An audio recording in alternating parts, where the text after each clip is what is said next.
What is going on, everybody? I just got out of work, and boy, do I have a lot of changes to talk to you guys about. But first, let's go and take a break and just hang out around the city.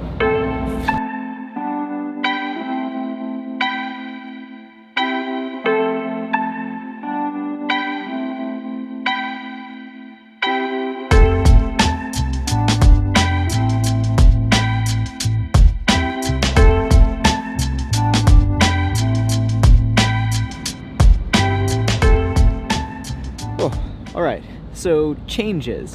There's a lot of them. Firstly, it's fall time. Like, what is this? I'm wearing a jacket. I've got boots on. You can't see that. I got boots on. Pants on. I don't know if I'm ready for this weather yet. Thematically, I think it works well within the concept of change because there's a couple of things that have happened in my life. Firstly, I picked up 2 big new projects, and I'm really excited about it. I'm working with a bunch of really cool people, and we're doing some very interesting things, both of which are kind of related to food, so that's super exciting. I'm going to try my best to keep up with both of these new projects, my existing projects, as well as taking care of this YouTube channel. Let's go to another spot.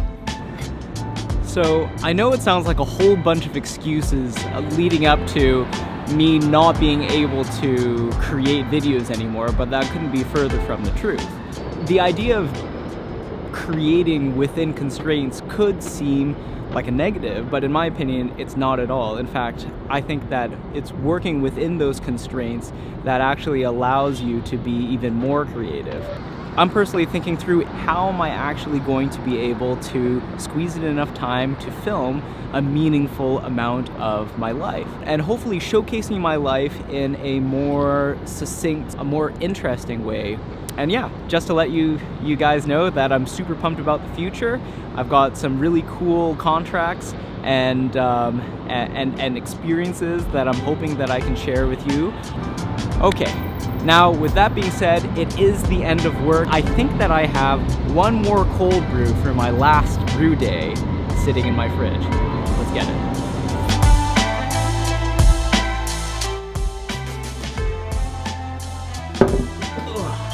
it. All right.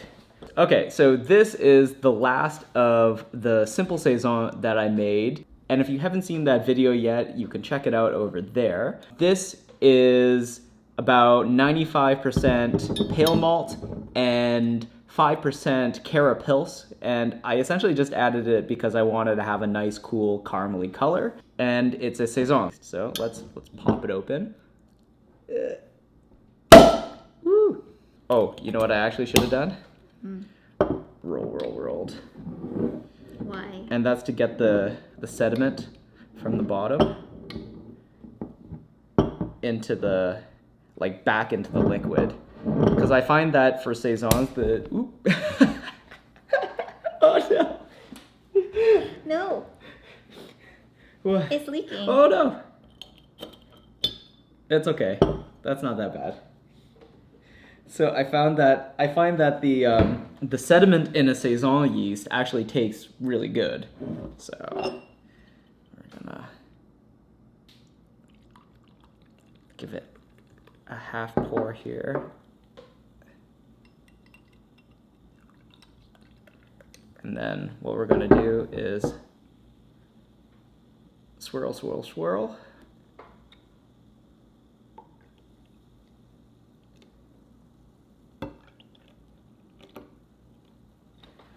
All right.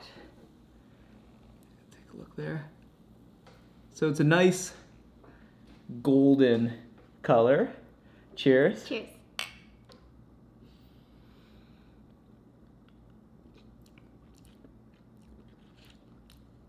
Like bananas. Yeah. So this was fermented extremely hot. So, well, not extremely, but it was fermented around like 28, 29 degrees Celsius. So it will have that sort of like banana-y ester character to it. You like saisons, typically. It's one of the only beers I'll drink.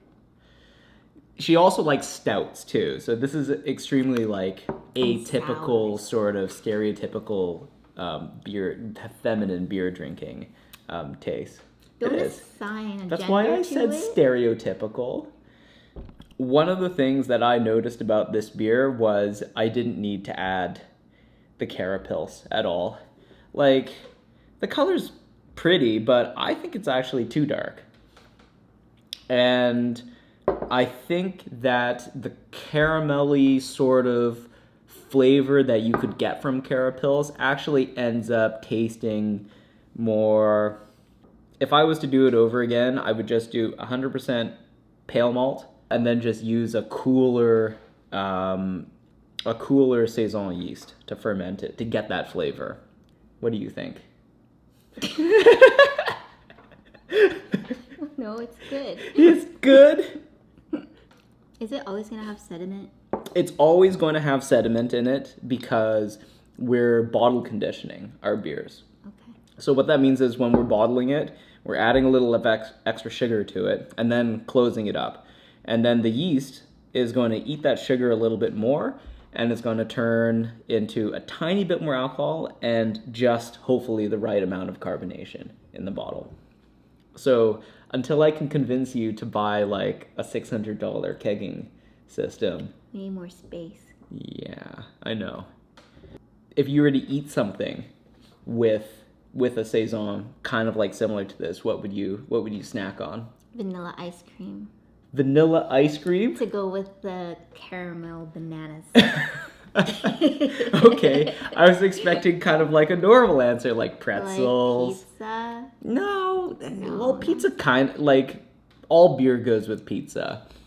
No, I stand by vanilla ice cream. You stand by vanilla ice cream. All right, you heard it, guys. If you make this recipe, make sure to serve it with vanilla ice cream.